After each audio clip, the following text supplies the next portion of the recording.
Unit धारकों को अपने म्यूचुअल फंड निवेश के संबंध में जैसे प्रमुख दस्तावेजों की निरीक्षण करने का अधिकार। ज्ञापन एवं एसोसिएशन के लेख, आरटीए समझौता, संरक्षक सेवा समझौता, ऊपर के सभी।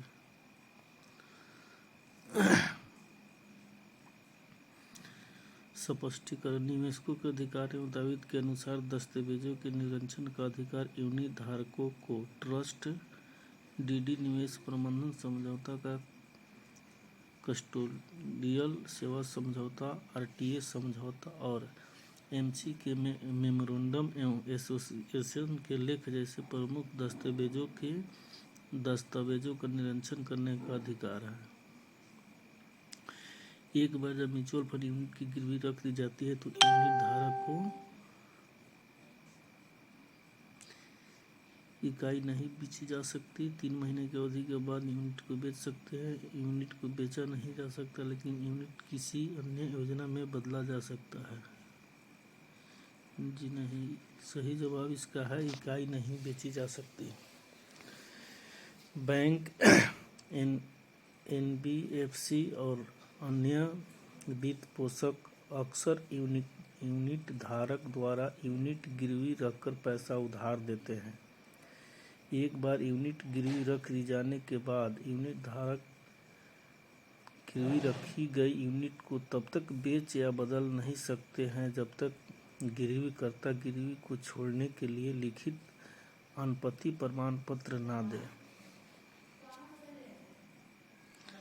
इक्विटी फंड में फोकस्ड फंडों के कारण डाइवर्सिफाइड फंडों की तुलना में जोखिम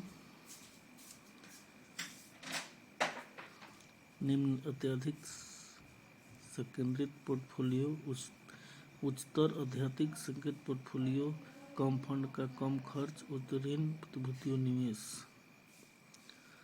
सही जवाब।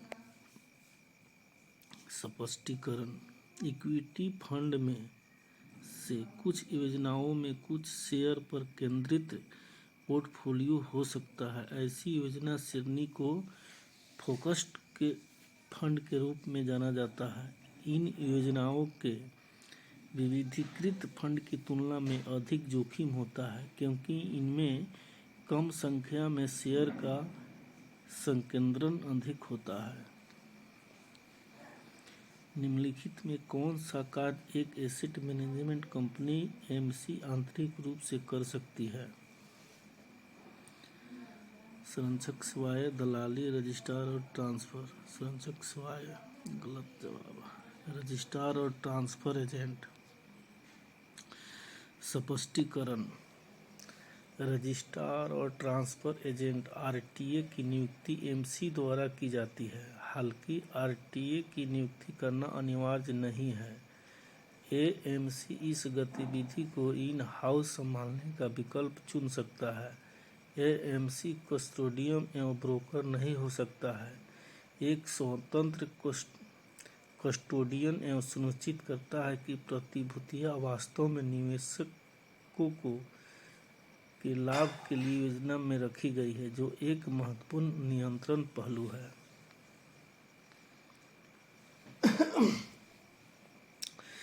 म्यूचुअल फंड की कौन सी ऋण योजनाओं केवल ऋण प्रतिभूतियों में निवेश करती है, जहां धन 91 दिनों के भीतर चुकाया जाएगा? मनी मार्केट, मध्यम अवधि ऋण निधि, निश्चित परिपक्वता योजनाएं, लिक्विड फंड। सही जवाब। स्पष्टीकरण। लिक्विड फंड एक ओपन एंडेड लिक्विड स्कीम है जिसका निवेश ऋण और मुद्रा बाजार प्रतिभूतियों में किया जाता है, जिसकी परिपक्वता का अवधि केवल 91 दिन तक होती है। सबसे कम जोखिम की तलाश करने वाले निवेशकों को लिक्विड स्कीम में जाना चाहिए। हालांकि ऐसे उपकरणों में रिटर्न कम होता है। ये योजनाएं उन निवेशकों के लिए उपयुक्त है जो बहुत कम अवधि 91 दिन तक के लिए अपने फंड को पार्क करने के लिए उत्पाद की तलाश कर रहे हैं। एएमएफआई से कर्मचारी विशिष्ट पहचान संख्या यूएन प्राप्त करने के लिए कौन सी परीक्षा उत्तीर्ण करनी होगी? सेबी बीए म्यूचुअल फंड वितरक प्रमाण परीक्षा, एमएफआई 5A म्यूचुअल फंड वितरक प्रमाण परीक्षण, एनआईएसएम 5A म्यूचुअल फंड वितरक प्रमाण परीक्षा, NISM 5A mutual fund distributor certification foundation.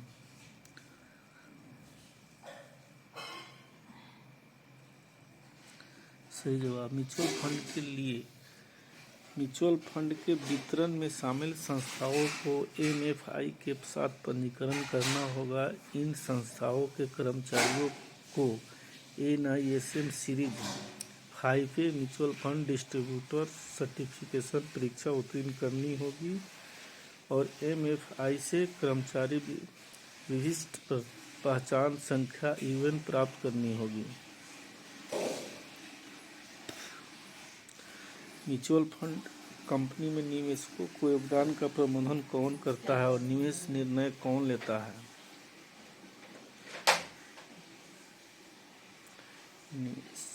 निवेशक, ट्रस्टी, एसेट मैनेजमेंट प्रयोजक।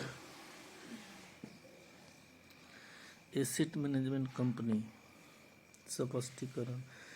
एसेट मैनेजमेंट कंपनी में फंड मैनेजमेंट सबसे महत्वपूर्ण कार्य है। इस टीम का मुख्य कार्य निवेशकों के पैसे को योजना के घोषित उद्देश्य के अनुरूप निवेश करना है और उसे प्रभावी ढंग से प्रबंधित करना है। पहचान करें कि निम्नलिखित में कौन सा म्यूचुअल फंड उत्पाद बनाने के क्रम में पहला कदम है। नए फंड ऑफर एनएफओ का शुभ आरंभ, अवलोकन के लिए सेबी के पास सूचना दस्तावेज एसआईडी दाखिल करना, एएमसी द्वारा विज्ञापन और जनसंपर्क अभियान का शुभारंभ, नए उत्पादन और एसआईडी के प्रारूप के लिए ट्रस्टियों और एमसी बोर्ड के अनुमोदन। नए फंड ऑफर सही जवाब है। नए उत्पाद और एसआईडी के प्रारूपण के लिए ट्रस्टियों और एमसी के बोर्ड को अनुमोदन। स्पष्टीकरण। म्यूचुअल फंड स्कीम में यूनिट्स पहली बार निवेशकों को न्यू फंड ऑफर एनएफओ द्वारा पेश की जाती है। एनएफओ तक पहुंचने के लिए कुछ प्रमुख चरण निम्नलिखित हैं। एएमसी बाजार में लाने के लिए एक योजना पर निर्णय लेती है। यह मुख्य निवेश अधिकारी सीआईओ और मुख्य विपणन अधिकारी सीएमओ से प्राप्त इनपुट के आधार पर तक किया जाता है। एएमसी एनएफओ के लिए स्कीम सूचना दस्तावेज एसआईडी तैयार करता है और इसके एएमसी के ट्रस्टियों और निदेशक मंडल बीओडी द्वारा अनुमोदित किया जाना चाहिए। इसके बाद दस्तावेजों को सेबी के पास दाखिल किया जाता है। एएमसी इस मुद्दे के लिए उपयुक्त समय सारणी तय करती है, अपना विज्ञापन और जनसंपर्क अभियान आदि शुरू करती है। योजना दस्तावेज और आवेदन पत्र बाजार मध्यस्थों को वितरित किए जाते हैं और बाजार में प्रसारित किए जाते हैं ताकि निवेशक एनएफओ में आवेदन कर सके।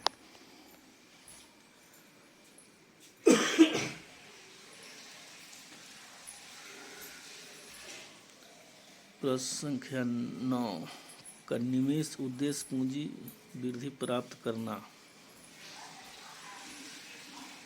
ग्रोथ फंड, आय निधि, arbitrage fund, liquid fund. Growth होगा। सही जवाब है। स्पष्टीकरण। ग्रोथ फंड एक म्यूचुअल फंड है जो शेयर में निवेश करता है और इसका उद्देश्य ग्रोथ स्टॉक में निवेश के माध्यम से पूंजी वृद्धि हासिल करना है। इनमें से क्वेश्चन संख्या 10 इनमें से किस निवेशकों का संस्थागत समूह माना जाता है? अनवासी भारतीय एनआरआई, हिंदू अविभाजित परिवार एचयूएफ, उच्च नेटवर्थ वाले व्यक्ति एचएनआई कंपनियां। सही जवाब यही होगा। स्पष्टीकरण। NRI, HUF और HNI को व्यक्तिगत निवेशक माना जाता है। कंपनियों गैर व्यक्तिगत निवेशक यानी संस्थागत निवेशक है। वैल्यू फंड के लिए इक्विटी और इक्विटी से संबंधित उपकरणों में न्यूनतम निवेश कुल 59 का 50% है। बताएं कि यह सही है या गलत, असत्य है। स्पष्टीकरण। वैल्यू फंड एक ओपन एंडेड इक्विटी स्कीम है जो वैल्यू निवेश रणनीति का पालन करती है। इक्विटी और इक्विटी से संबंधित उपकरणों में न्यूनतम निवेश की कुल परिसंपत्तियों का 65% है।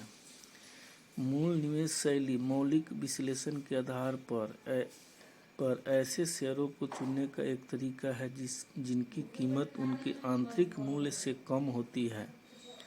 जब बाजार आंतरिक मूल्य को पहचानता है तो कीमत बढ़ जाती है। श्री अमित एक म्यूचुअल फंड योजना में निवेश करना चाहते हैं। उन्हें खरीद के लिए अनुरोध देते समय का उल्लेख करना होगा। वह जो इकाई चाहता है, वह राशि जो निवेश करना चाहता है, वह बहुत कुछ चाहता है।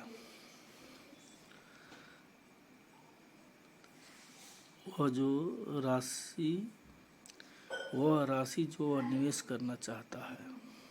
सही जवाब है।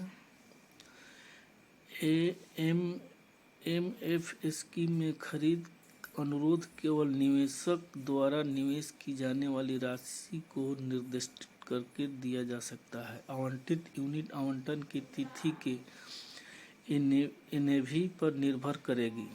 पूर्ण क्रय बिक्री अनुरोध बेची जाने वाली इकाइयों का आवश्यकता राशि में दिया जा सकता है।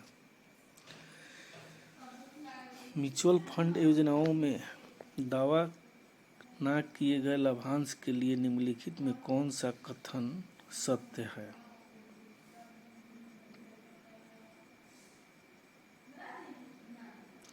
एसेट मैनेजमेंट कंपनी से अपेक्षा की जाती है कि वो निवेशकों की उनकी बकाया राशि दावा करने के लिए याद दिलाने का निरंतर प्रयास करेगी। लाभांश योजनाओं में बकाया राशि का दावा सुनिश्चित करने की जिम्मेदारी वितरक की होती है। यह सुनिश्चित करने की जिम्मेदारी बकाया राशि दावा किया जाए या पूरी तरह से निवेशक की है, एसेट मैनेजमेंट की है। सही जवाब। स्पष्टीकरण।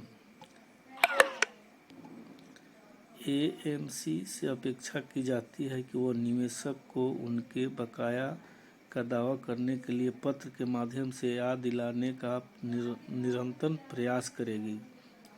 वार्षिक रिपोर्ट में प्रत्येक योजना के लिए एक दावा न की गई राशि तथा ऐसे निवेशकों की संख्या उल्लेख करना होगा। जब कोई म्यूचुअल फंड वितरक किसी AMC के साथ पैनल में शामिल होता है तो उसे के लिए एक घोषणा पत्र पर हस्ताक्षर करना होता है। निवेशक को दी गई छूट की घोषणा करना, न यह सुनिश्चित करना कि म्यूचुअल फंड बेचने वाले सभी कर्मचारियों के पास एक से अधिक ARN कोड होंगे। हर महीने न्यूनतम 25 निवेशकों की जोड़ने की गारंटी नहीं। वैधानिक संहिताओं, दिशा निर्देश और परिपत्रों का पालन करने की प्रतिबद्धता। सही जवाब। स्पष्टीकरण। AMC के साथ म्यूचुअल फंड वितरक के रूप में सूचीबद्ध होने की प्रक्रिया के अनुसार एक आवश्यकता यह है कि आवेदक को एक घोषणा पत्र पर हस्ताक्षर करना होगा जिसमें निम्नलिखित प्रावधान होंगे। दिए गए निर्देशों के साथ और वैधानिक संहिताओं को दिशा निर्देश और परिपत्रों का पालन करने की प्रतिबद्धता है। म्यूचुअल फंड उद्योग में प्रत्येक AMC म्यूचुअल फंड वितरक को एक ARN कोड नंबर देता है जिसे हर 3 साल में नियुक्ति की जाना होता है। सही है गलत?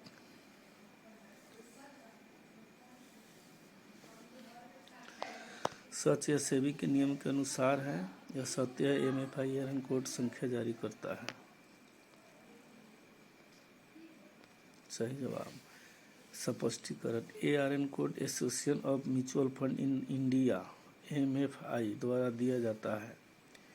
NISM 5A प्रमाण पत्र प्राप्त करने के KYD आवश्यकताओं को पूरा करने के बाद आपको MFI के साथ पंजीकरण करना होगा। पंजीकरण के बाद NFI के एक MFI पंजीकरण संख्या ARN आवंटित करता है।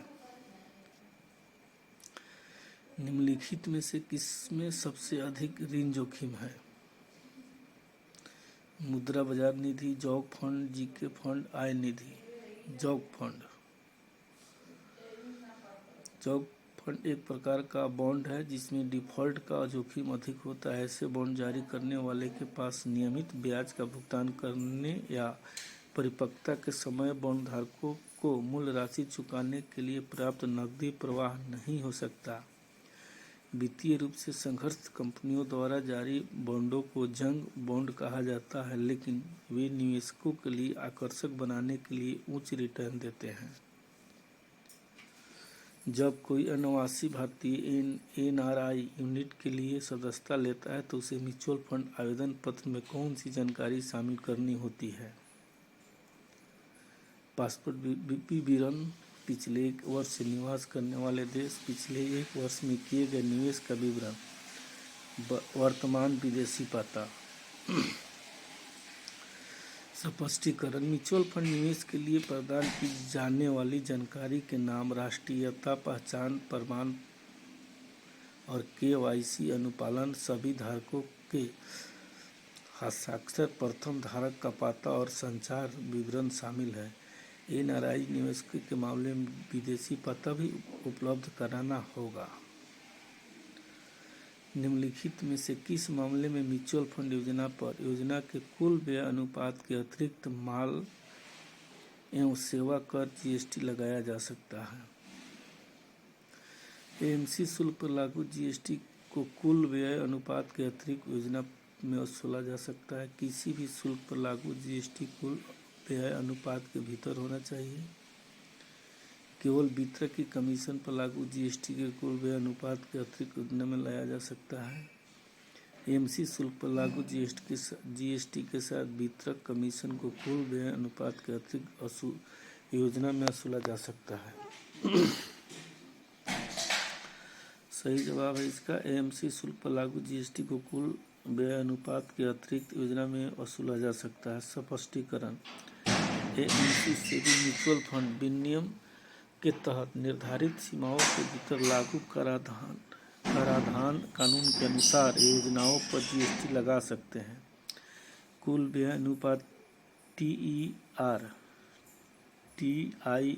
प्रावधानों के अनुसार निर्दिष्ट समग्र सीमाओं के अतिरिक्त निवेश प्रबंधन और सलाहकार शुल्क पर भुगतान की गई पर GST लगाया जाएगा।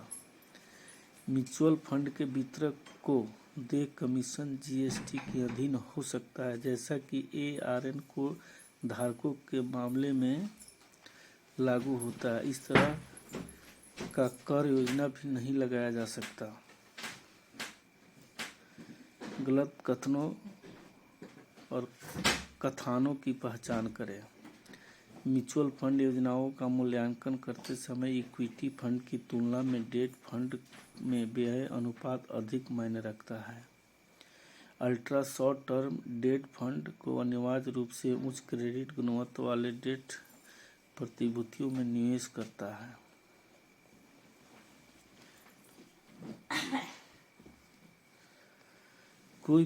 स्पष्टीकरण। कोई भी लागत निवेशक के रिटर्न पर असर डालती है। निवेशक को डेट स्कीम की लागत संरचना के बारे में विशेष रूप से सावधान रहने की आवश्यकता है, क्योंकि सामान्य तौर पर डेट रिटर्न इक्विटी स्कीम की तुलना में बहुत कम हो सकता है। इसलिए डेट फंड के लिए व्यय अनुपात अधिक महत्वपूर्ण है।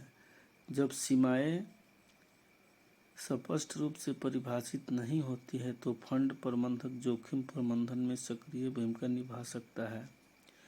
उदाहरण के लिए एक अल्ट्रा शॉर्ट टर्म डेब्ट फंड के क्रेडिट जोखिम ले सकता है, क्योंकि सेबी के नियम केवल अनुमत परिपक्वता प्रोफाइल को परिभाषित करते हैं, जो यह दर्शाता है कि योजना कितनी ब्याज दर जोखिम ले सकती है।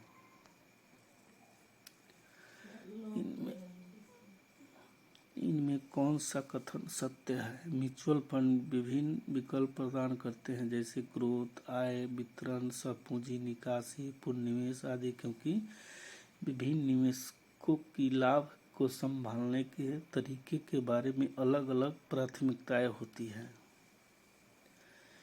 क्लोज एंड म्यूचुअल फंड की तुलना में इंटरवल फंड निवेशकों की बेहतर लिक्विडिटी प्रदान करते हैं।